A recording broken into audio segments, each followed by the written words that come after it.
దానికి కారణం జగన్మోహన్ రెడ్డి గారి ప్రవర్తన, జగన్మోహన్ రెడ్డి గారి అవినీతి కూడా కాదు, దోపిడీ, జగన్మోహన్ రెడ్డి గారి నిరంకుశత్వం, జగన్మోహన్ రెడ్డి గారి నియంతృత్వ పోకడలు, జగన్మోహన్ రెడ్డి గారు ప్రజాస్వామ్య వ్యవస్థల్ని నాశనం చేయడం, జగన్మోహన్ రెడ్డి గారు ప్రజలను అసలు కలవకపోవడం. ఏ ముఖ్యమంత్రి అయినా ప్రజల దగ్గరికి వచ్చేటప్పుడు ప్రజలు గెలవాలి, కానీ ఒక ముఖ్యమంత్రి పరదాలు కట్టుకొని ప్రజలను కలవకుండా, ప్రజలు ముఖ్యమంత్రిని కలవకుండా, అంటే బహుశా భారతదేశంలో ఇంతవరకు ఏ ముఖ్యమంత్రి కూడా చేయలేం. బహుశా నరేంద్ర మోడీ గారు కూడా మేము చూస్తున్నాం, అప్పుడప్పుడు జనంలోకి వెళ్ళేటప్పుడు పరదాలు మాత్రం గట్ల.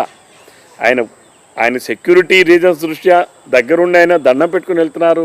లేదా నేను రామ జన్మము దీంట్లో చేసేటప్పుడు కూడా దగ్గరికి బ్యారికేడ్స్ దగ్గరికి వెళ్ళి అందరికీ కరచాలనాలు కూడా చేశారు. కానీ జగన్మోహన్ రెడ్డి ఎక్కడైనా చేశారా? అంటే ప్రజలకి దూరంగా ఉండేటటువంటి ముఖ్యమంత్రి అతను ప్రజలు ఎందుకు జగన్మోహన్ రెడ్డిని కావాలని కోరుకుంటారు? కాబట్టి జగన్మోహన్ రెడ్డి గారి మీద ఉన్నది వ్యతిరేకత కాదు, అసహ్యం.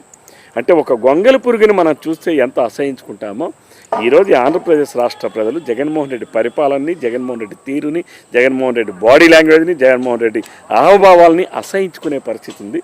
ఇది కాక స్థానికంగా జగన్మోహన్ రెడ్డి కదా చెప్తున్నాడు, నేను బాగున్నాను, ఆయన కానీ ఊహించుకుంటున్నాను నేను బాగున్నాను, మీరు బాగలేరు కాబట్టి మిమ్మల్ని మారుస్తున్నానని 58 మంది మార్చారు. అంటే మీ ఎన్నికలకు సంబంధించి మాట్లాడదాం. అంటే శ్రీకాకుళం జిల్లాకు సంబంధించి మాట్లాడుకుంటే, మీరు ఇప్పుడు ఇక్కడ ఆమదాల వలసే కాదు, మీరు జిల్లా అధ్యక్షుడిగా ఉన్నారు.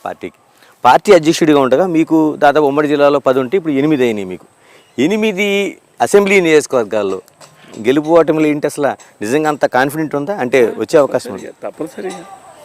ఎందుకనంటే ఇచ్చాపురం గసారి గెలిచాం, టెక్కలు గెలిచాం. నిన్న నా ఓటమికి సవి చూసినటువంటి రాంగ్ క్రాస్ ఓటుకి నియంత్రించుకోగలుగుతాను. రేపు ఆమదాల వలస నేను చెప్పడం వల్ల మీ మీడియా వాళ్ళే, అనేక సర్వే వాళ్ళే జగన్మోహన్ రెడ్డి గారే నువ్వు గెలవు, నువ్వు పనికిరావు అని చెప్పే పరిస్థితిలో ఉంది. అలానే అన్ని నియోజకవర్గాలు ఎచ్చర్ల కావచ్చు, నా పాతపట్నం కావచ్చు, ఇవే నర్సన్నపేట శ్రీకాకుళం కావచ్చు. శ్రీకాకుళం ధర్మాన ప్రసాద్ గారు చెప్తున్నాడు నేను పోటీ చేయనని ఆయనే కదా చెప్తున్నాడు. గెలుస్తానంటే ఆయన ఎందుకు పోటీ చేయనంటాడు?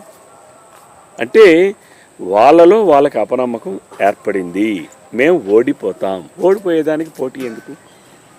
అయితే మరి పార్టీ చెప్తుంది, పార్టీలో ఉన్నాం కాబట్టి కొంతమేరకు పోటీ రాజకీయాల్లోకి వస్తారు. అంటే శ్రీకాకుళం జిల్లా బేసిక్గా